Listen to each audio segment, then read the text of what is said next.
Nesse instante, nós pedimos aos irmãos que se assentem. As crianças irão cantar ao Senhor, louvando, bendizendo o seu nome nesse momento. Vamos louvar.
Irmãos, as crianças irão louvar e adorar ao Senhor neste momento, e esta canção já faz parte da cantata O Pequeno Natal. Então é um convite para vocês irem participar, virem também.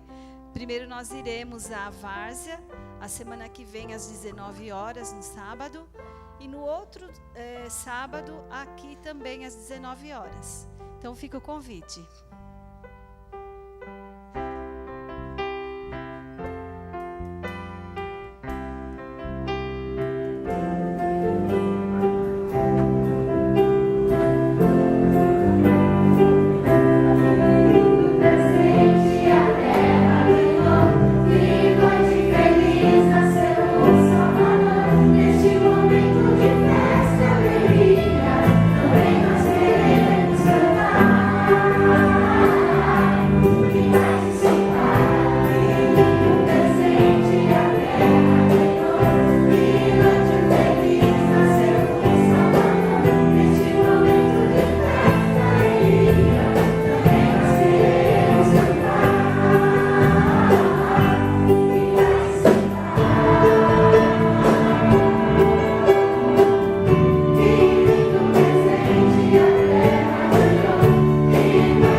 Nossa reflexão de hoje está baseada no Evangelho de Lucas, capítulo 1, verso 26 a verso 38. O nascimento de Jesus é anunciado. Então vamos ler. Peço aos irmãos que acompanhem a leitura que será feita de Lucas 1, 26 até 38. No 6º mês, o anjo Gabriel foi enviado por Deus a uma cidade da Galileia chamada Nazaré, a uma virgem que estava comprometida a casar com um homem da casa de Davi, cujo nome era José. A virgem se chamava Maria. Aproximando-se dela, o anjo disse: Salve, agraciada, o Senhor está com você. Ela, porém, ao ouvir esta palavra, perturbou-se muito e pôs-se a pensar no que poderia significar esta saudação. Mas o anjo lhe disse: não tenha medo, Maria, porque você foi abençoada por Deus. Você ficará grávida e dará à luz um filho, a quem chamará pelo nome de Jesus. Este será grande e será chamado Filho do Altíssimo. Deus, o Senhor, lhe dará o trono de Davi, seu pai. Ele reinará para sempre sobre a casa de Jacó, e o seu reinado não terá fim. Então Maria disse ao anjo: como será isto, se eu nunca tive relações com homem algum? O anjo respondeu: o Espírito Santo virá sobre você, e o poder do Altíssimo a envolverá com a sua sombra. Por isso também o ente santo que há de nascer será chamado Filho de Deus.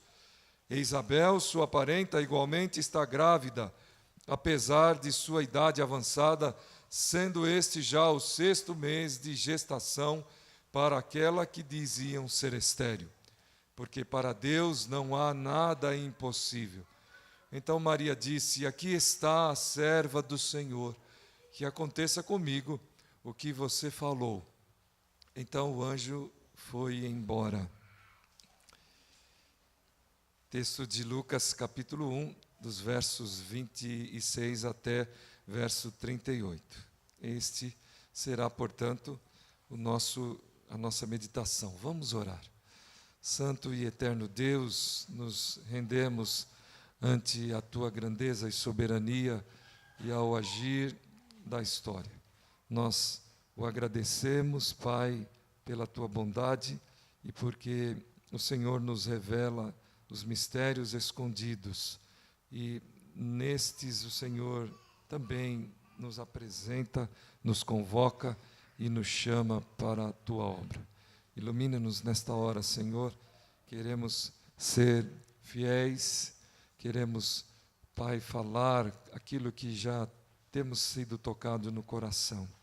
Ilumina o Teu povo, Pai bendito, que aqui espera a Tua palavra e espera orientação sábia.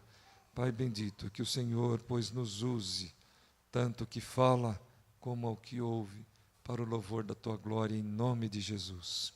Amém.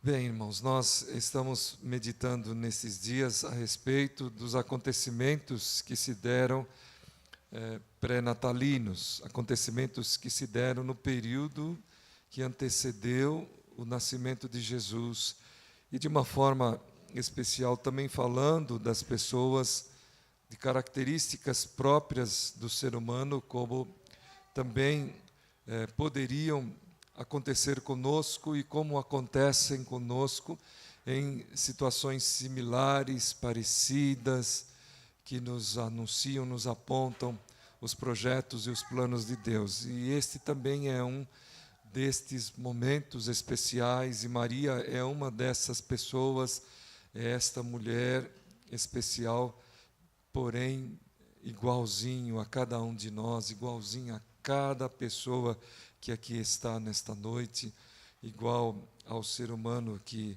viveu e continuará vivendo na história. Nesses dias, pois, que antecedem o Natal, somos convidados pela palavra de Deus para mudarmos um pouco o ritmo das nossas vidas. E isto não porque está chegando períodos de férias, que são bons, que são importantes. Nós renovamos a nossa mente, renovamos as nossas energias, ou porque devemos realizar o balanço anual, seja ele no trabalho, seja ele na nossa existência, refletindo, pensando em tudo o que fizemos, nas nossas dívidas, nos nossos acertos, nos nossos créditos, nos nossos débitos. Devemos pensar se estamos no lucro, se estamos no prejuízo. Devemos pensar se entraremos um novo período ou um novo ano bem. Este é um balanço que nós devemos fazer. Isso também é bom, faz parte da nossa jornada. Nós precisamos disso, ou porque devemos participar, presenciar, organizar festas como refeições de confraternização, refeições ou festas de final de ano nas empresas onde trabalhamos, nas escolas, na igreja, enfim, festas que retratem, que exaltem esse instante. Isto também é muito bom, isso também é gostoso, isso vale a pena na nossa vida. Todos esses eventos e ações, portanto, são de grande valia para a nossa vida. A palavra de Deus nos convida a pensarmos nesse instante em Maria, uma jovem nascida em uma família, uma jovem humilde, como qualquer um de nós, como os nós que hoje mais adultos ou idosos já fomos jovens, ou como jovens que aqui estão, ou como as crianças que um dia serão jovens, como era Maria nesta oportunidade. Então nos chama a pensar a palavra da sua bem-aventurança, aquilo que ficou marcado através dos tempos, e hoje nós a exaltamos, nós nos alegramos pela sua vida, e damos a ela, portanto, o valor adequado, entendendo que ela, como nós, foi agraciada para participar da história do nascimento do seu Salvador, como ela mesma diz, no livro de Lucas, capítulo 1, versículo 47. Podemos, portanto, observar no texto os estágios da espiritualidade de Maria. E é para isto que nós convidamos aos irmãos a partir desta reflexão, porque a partir destes também nós podemos nos identificar, nós podemos nos encontrar através desses estágios da espiritualidade. Então vamos lá. O primeiro estágio fala a respeito da perturbação diante do chamado, e eu convido aos irmãos a voltarem ao texto no verso 29, quando o anjo disse, depois de que o anjo disse, agraciada, o Senhor está com você, ela, porém, ao ouvir esta palavra, perturba-se muito e põe-se a pensar no que poderia significar esta saudação. O que isto quer dizer? É o primeiro estágio desta experiência fabulosa, vindo de Deus para ela, vivida por Maria.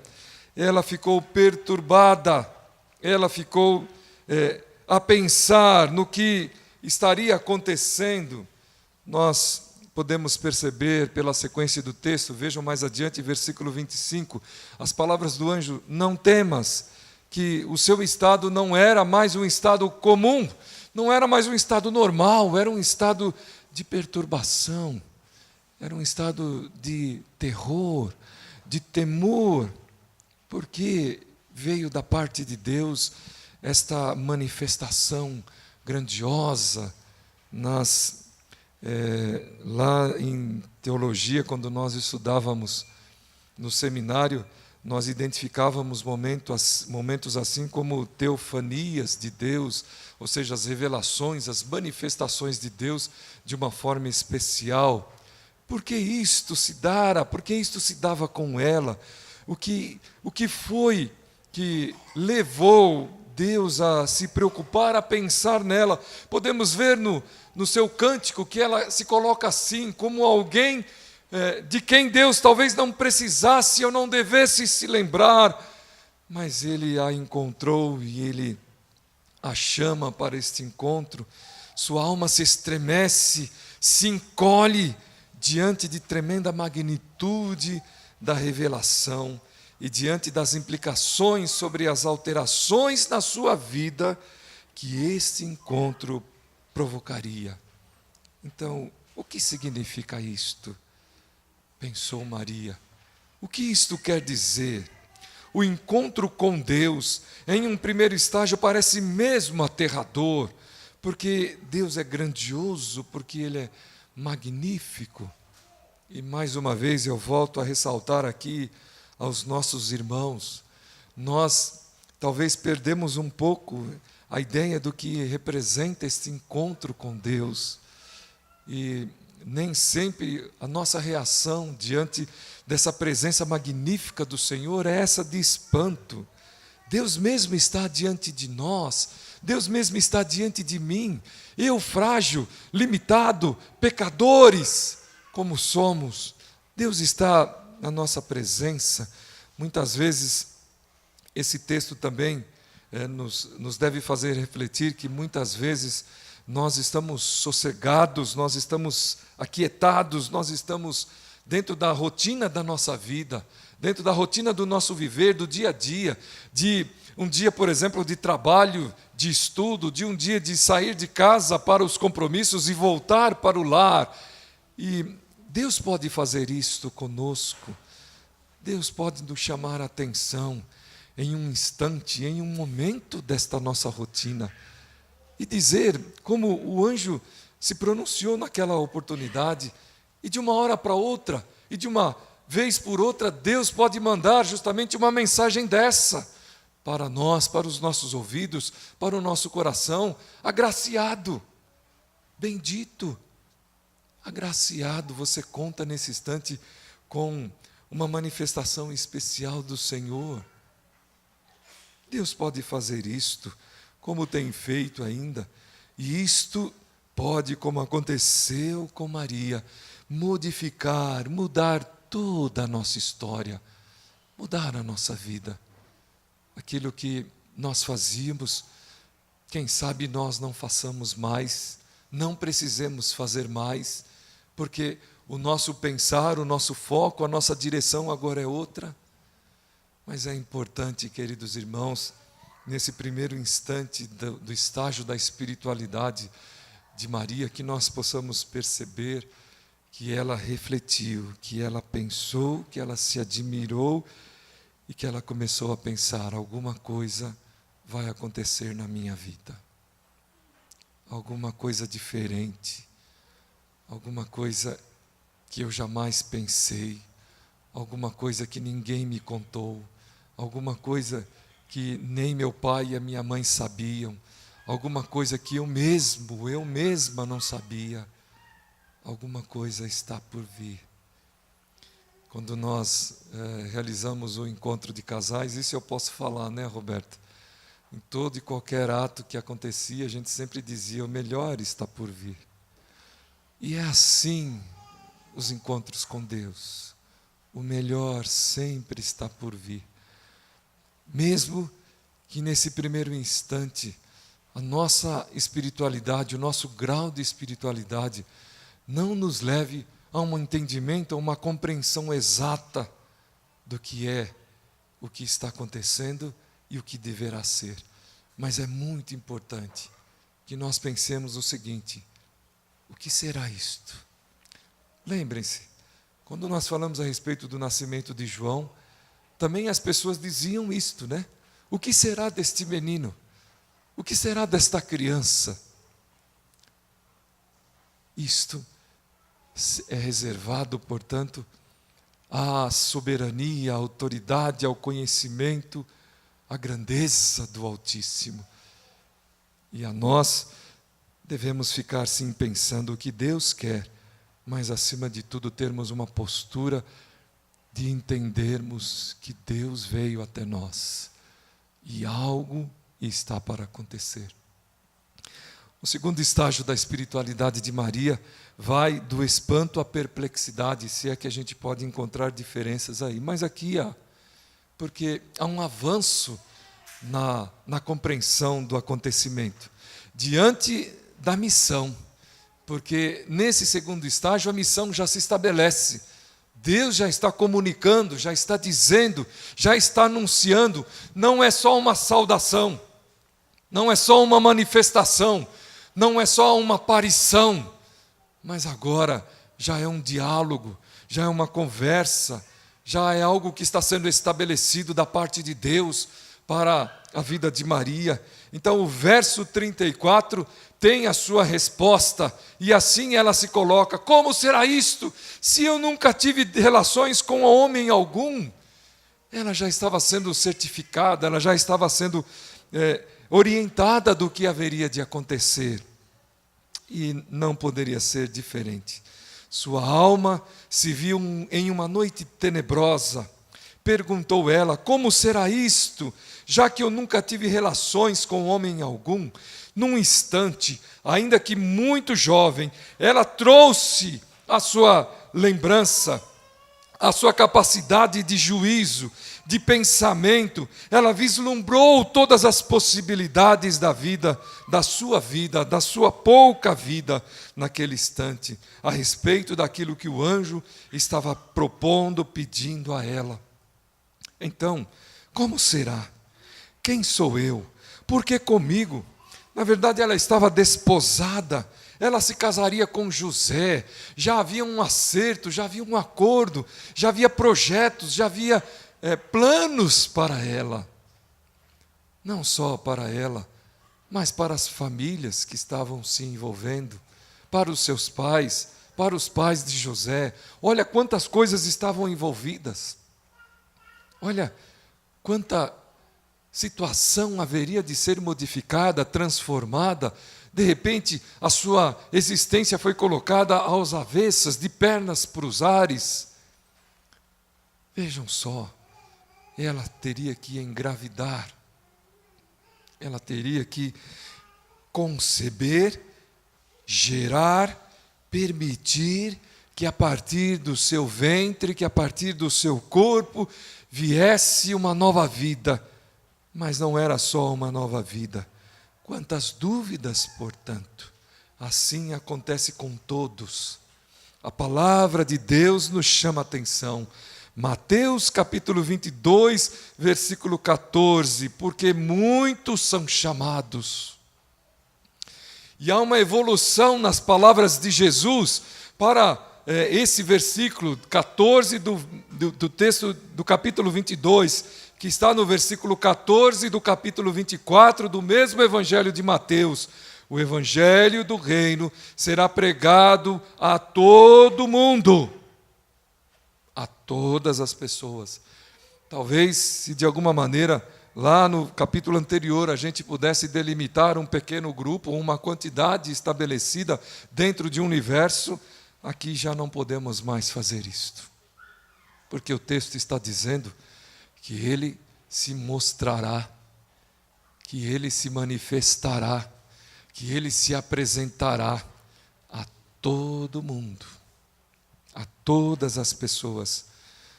Mas na noite escura da alma, quando as dúvidas vêm, quando os temores estão presentes, quando as angústias de uma vida que estava caminhando de uma forma e tem que se voltar para outra direção, se tornam claras, se tornam evidentes, e a palavra de Deus nos mostra isso por várias vezes.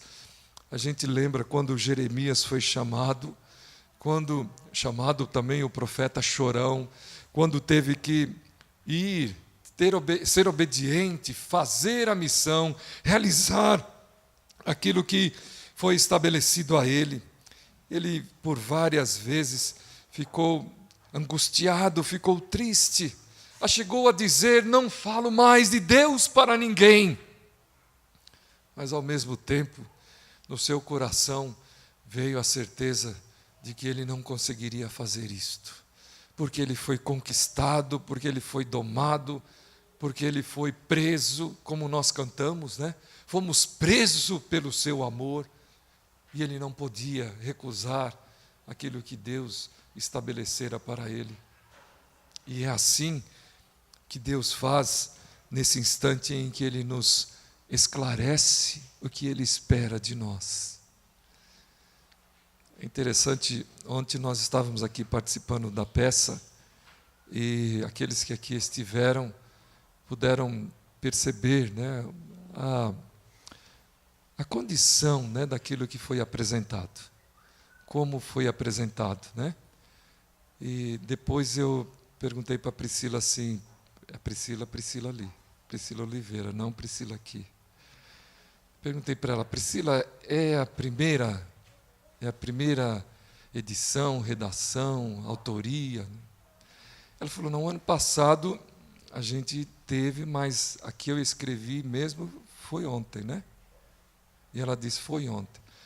Aí eu não poderia ter dito outra coisa senão, Priscila, então vá adiante, continue.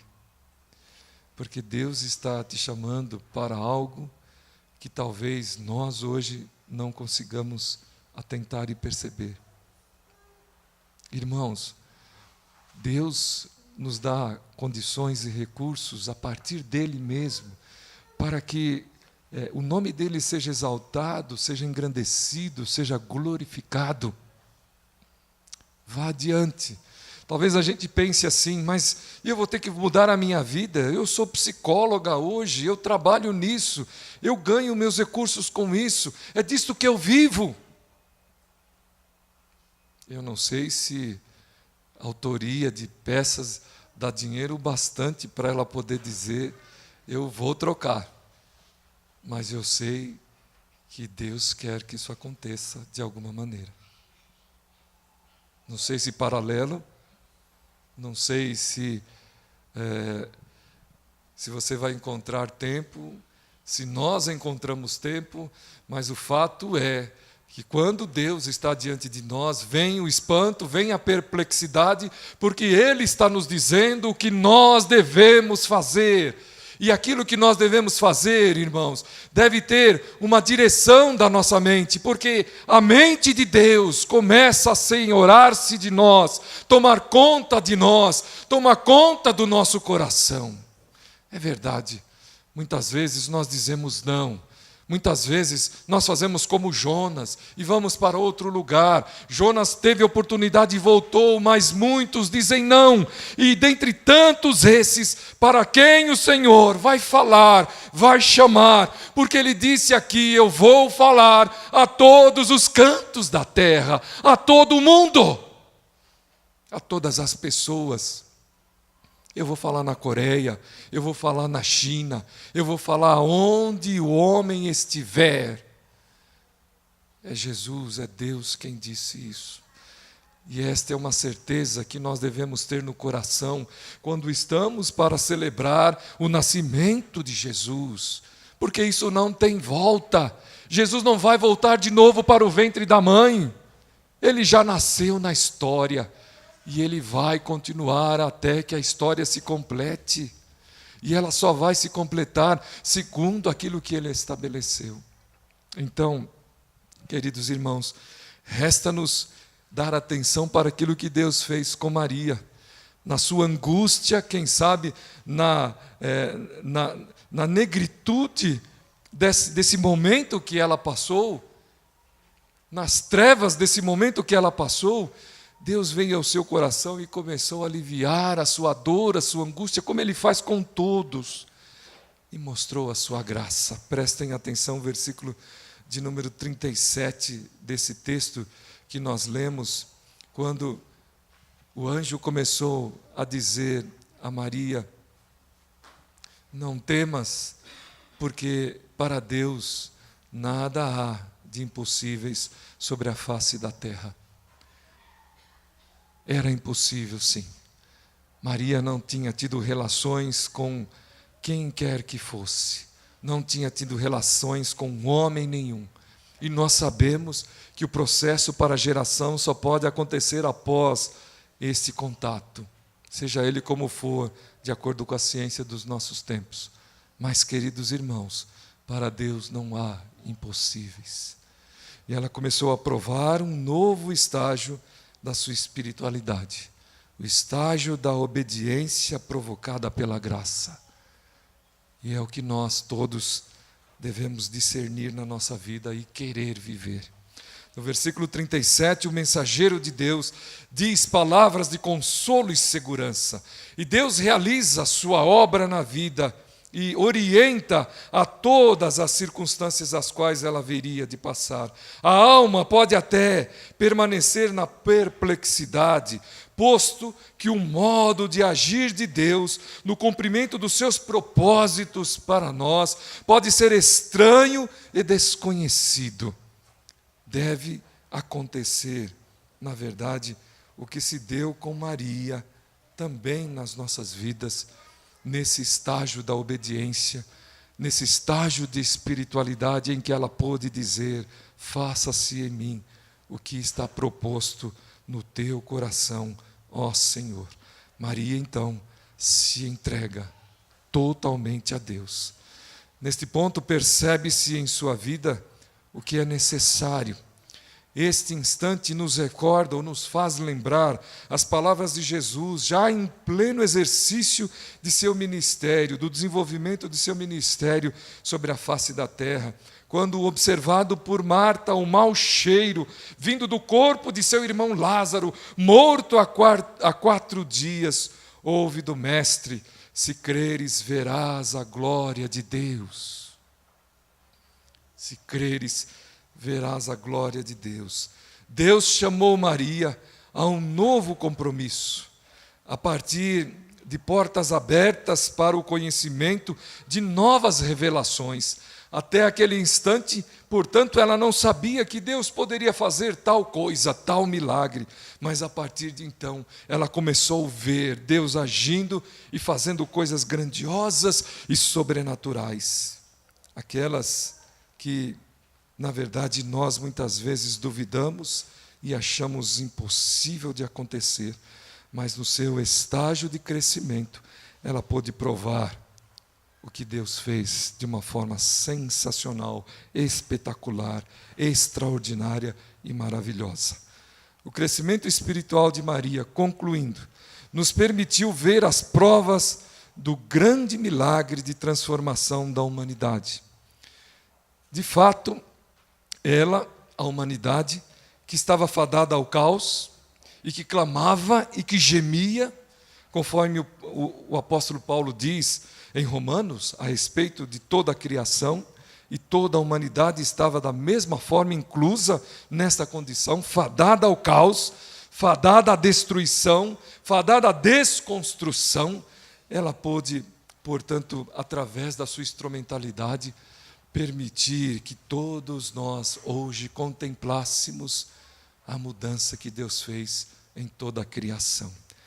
É o que pode acontecer com cada um de nós, com qualquer um de nós.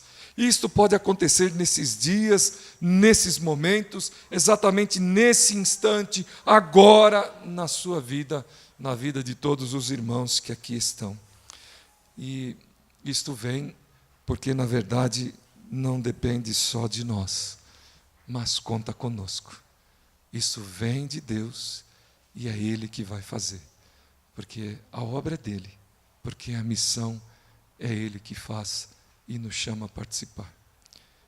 Que Deus nos abençoe e que nós possamos já podermos dizer assim para os outros e para nós mesmos: Feliz Natal, feliz chegada de Jesus, feliz novidades, feliz coisas novas, feliz bem-aventuranças, mesmo que elas nos façam sangrar. Deus seja honrado e glorificado. Amém.